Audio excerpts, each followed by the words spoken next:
नमस्कार दोस्तों, आज मैं आपसे एक बहुत जरूरी बात करना चाहता हूँ। इस समय पूरे बिहार और देश के कई हिस्सों में दो बड़े कोचिंग संस्थानों और उनके शिक्षकों के बीच चल रहे विवाद की चर्चा हो रही है।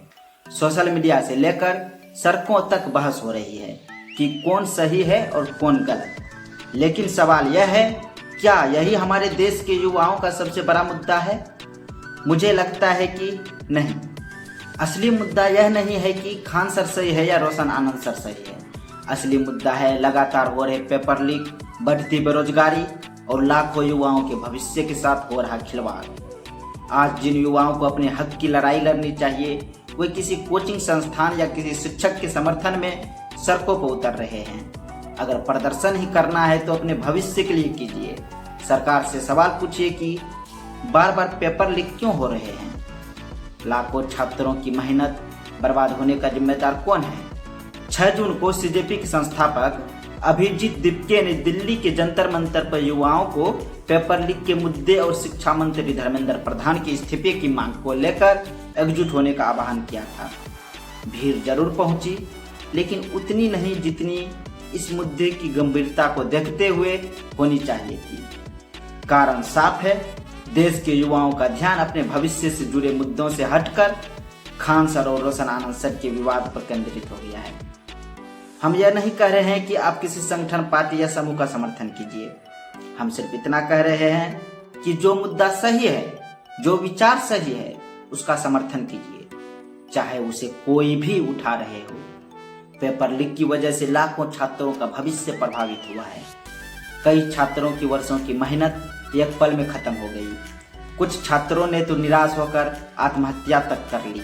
आखिर इसका जवाब कौन देगा? दोस्तों, सच यही है कि हमारी लड़ाई हमें खुद लड़नी होगी।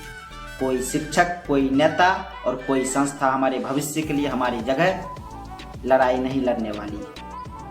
अब बात करते हैं उस विवाद की जिसकी चर्चा हर जगह हो रही है। बिहार पुलिस भर्ती का अंतिम परिणाम आने के बाद ज्ञान बिंदु के संस्थापक रोशन आनंद ने दावा किया कि उनके संस्थान से 10,000 छात्रों का चयन हुआ है।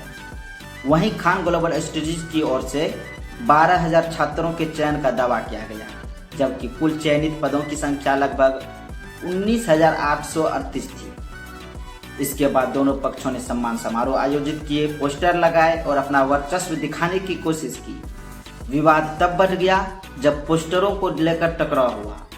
पोस्टर फाड़े गए, फिर पत्थरबाजी और अन्य घटनाएं सामने आई। मामला इतना बढ़ा कि पुलिस कार्रवाई हुई, गिरफ्तारी हुई और बाद में दोनों पक्षों पर गंभीर आरोप प्रत्यारोप लगाए गए। अब यह मामला कानून और न्यायालय के दायरे में है। इसीलिए कौन सही है और कौन गलत, इसका फैसला हम और आप नहीं करेंगे। इसके लिए कानून और न्याय व्यवस्था मौजूद है। लेकिन सबसे बड़ी चिंता की बात यह है कि हजारों छात्र इस विवाद में भावनात्मक रूप से शामिल हो गए। सोचिए, अगर यही छात्र अपने भविष्य, रोजगार, शिक्षा व्यवस्था और पेपर लीक जैसे मुद्दों पर एकजुट हो जाए तो सरकार को जवाब देना पड़ेगा, व्यवस्था को सुधारना पड़ेगा। दोस्तों, यह लड़ाई दो कोचिंग संस्थानों के वर्चस्व की लड़ाई हो सकती है, लेकिन यह हमारी लड़ाई नहीं है। उनके पास पैसा है, शक्ति है, संसाधन है, वे अपनी लड़ाई खुद लड़ लेंगे। लेकिन आपका भविष्य, आपका करियर और आपके सपने, इनके लिए आपको खुद लड़ना पड़ेगा।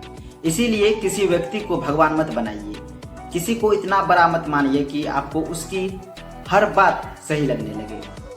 सवाल व्यक्ति का नहीं, मुद्दों का होना चाहिए।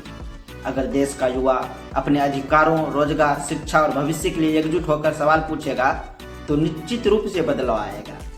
इसीलिए मेरा आप सभी युवाओं से बस इतना कहना है, किसी और के लिए नहीं, अपने लिए लड़िए। किसी और को हीरो बनाने से पहले अपने भविष्य को बचाइए। धन्यवाद।